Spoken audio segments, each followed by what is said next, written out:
The Law of Reciprocity. It appears everywhere, but is scarcely discussed. In early childhood, I was taught the age-old lesson, treat others as you yourself would like to be treated. This is merely a simplified version of what is known as the Golden Rule, which says, do unto others as you would have them do unto you. And that is all I was ever truly taught about the law of reciprocity. The rest of my understanding came through many ups and downs in my life experience, much of which saw me living by this principle while seemingly encountering few others who did the same. In line with humanity's natural tendency to lean into black and white thinking, our idea of reciprocity can be summed up in this simple example. Joe lends Sally $100 in her time of need. Joe expects Sally will repay this $100 when she has it available, unless they've worked out some sort of repayment agreement. It seems pretty straightforward, right? But it's also entirely black and white. It assumes Sally will somehow get back on her feet and be able to repay Joe, regardless of the timeline in which it takes her to do so. This is not actually the law of reciprocity, but rather an idea of it produced by rigid thinking. In fact, it's where we get the concept of transactional relationships. My newfound understanding of the law of reciprocity only came by way of connecting with the divine and surrendering to the plan for my life. Today, I'd like to discuss how my understanding shifted and brought a whole new perspective to my daily experience. Transactional partnerships. The vast majority of people think in terms of transactions. If one person gives to another person, they expect that other person will, in some way, return the favor to them. It seems fairly common sense, entirely sane and logical, and a good way to approach the world. The problem comes when that other person cannot return the favor in ways the original person would prefer. It's well known that to enter romantic partnerships from a transactional space is terrible for the longevity of the relationship. There has to be a different kind of give and take, a very gray zone compared to our typical black and white approach. In the simplest terms, it's about energy and effort. If a husband rubs his wife's feet, he does not necessarily expect her to then rub his own. When he's done rubbing her feet, she may very well get up and make their dinner or pack his lunch for the next day. Of course, this example is incredibly lacking in the number of ways it could look. Please don't think I'm supporting only trad wives here. This is an equal exchange of energy and effort, loving gestures. The gestures will vary dependent upon the individuals in the relationship. I think we can all understand this concept pretty clearly for the most part. So, why then do we not transfer this concept to our platonic relationships? It seems once we exit the family home, we quickly pivot to transactional thinking patterns with the rest of the world, except when we, from the kindness of our heart, help a stranger somewhere along the way. Then, we expect absolutely nothing in return. None of these avenues is inherently wrong. In fact, we don't have much of a standard moral code in this area of our lives. It's incredibly nuanced and fluid, rarely if ever being a topic of discussion. But it's important that we understand one thing before we go any further. Energy waxes and wanes. Every single thing we do every day costs us energy.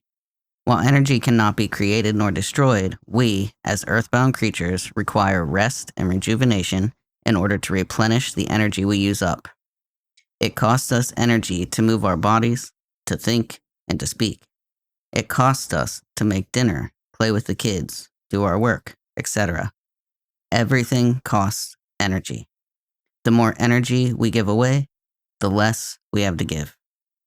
A great way to showcase this is through my time in the 9-to-5 workplace. It is in my nature to give everything I've got to the work I do, no matter what the work may be. I've been known to push myself beyond the brink in certain instances. Dependent upon which job it was, I could either drain my energy almost entirely from mental work, or I could drain it almost entirely from physical work. The only time I felt less drained was when the two, mental and physical, were fairly equal and at some level within my own control. For example, if I'd been overworking myself, I could slow down or take a short break without fear of repercussion. As you can imagine, there aren't many workplaces or positions which allow for this, which I could go off about, but will refrain for today. The point is, whenever we are exerting ourselves for work or anything else for that matter, we are leaving little to nothing else to give to ourselves or our loved ones. In my case, my return home from work saw me entirely depleted and inattentive to my family who had looked forward to my return. I had given all of myself to work, and I had nothing left to give to the ones I loved.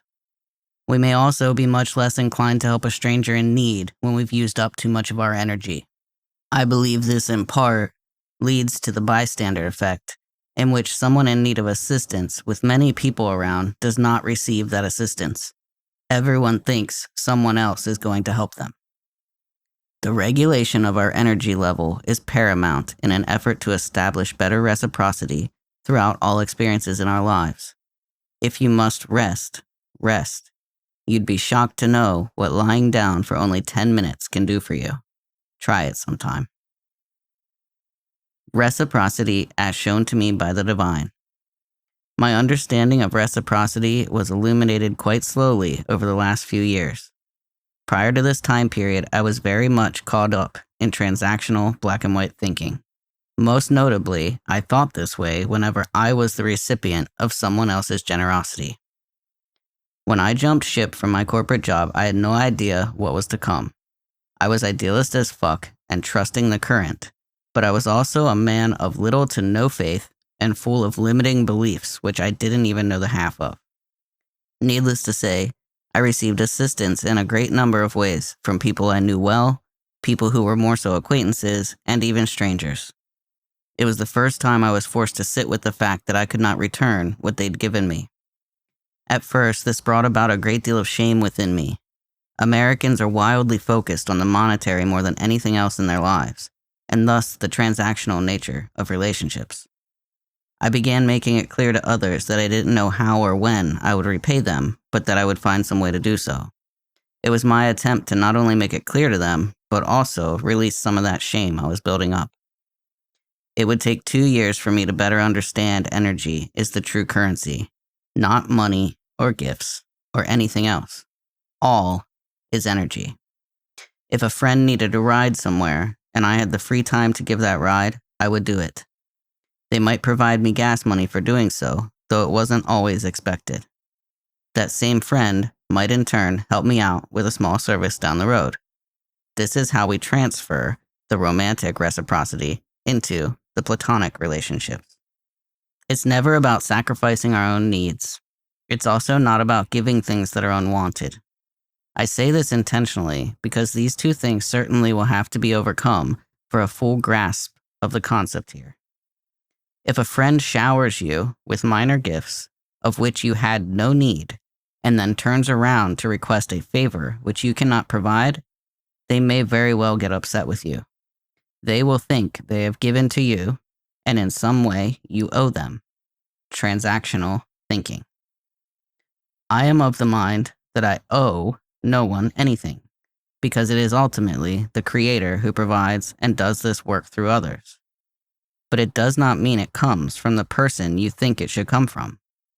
That being said, there are still debts I have vowed to myself to repay to certain individuals. I do not do so because they expect it of me. I vow it because they do not expect it. I vow it because their generosity came from a place of love. It was non-transactional. Karma. We reap what we sow. Karma is often tossed about without a full understanding of what it is. Sometimes karma does not come to pass in this lifetime, but instead comes to pass in future incarnations. That being said, it does not mean there is no karma to be experienced in our current incarnation. From a more scientific point of view, we could look at it as the law of cause and effect. For every action, there is an equal reaction or consequence. If we walk around our lives with this transactional mindset, we are ultimately walking around in a state of lack. We are awaiting repayment, insinuating we have lost something that must be repaid to us. When we have a mindset of abundance and growth, we know that we have all we need and whatever we perceive to be lacking is somewhere over the horizon on its way to us. I won't tell you this is an easy shift to make. It really was not for me. I had grown up in two families who, like many others growing up in capitalism, only understood value from a monetary sense. As you can imagine, being a creative, visionary thinker was wildly undervalued when those traits did not bring in financial wealth. To this very day, I still struggle to place dollar amounts on the work I do for others, all because I do not understand the value of my gifts from a monetary standpoint. I only understand them from an energetic and service-oriented space. I share this with you now only to illustrate that I am a constant work in progress, and my work in serving others is also a benefit to myself. The equal give and take is natural in this sense. I act from my authentic sense of self, doing the things I am most passionate about, offering these to the world at large to help others, and to me, there is no better way to live than that. While I would never generate fluff language to create false perceptions of who I am and the life I lead, I will say that I have had the glorious experience of receiving without expectation of return more and more over the past year than I ever have before. Manifestations are manifestations, and the size of the manifestation is incomparable to the feeling of gratitude felt the moment it hits.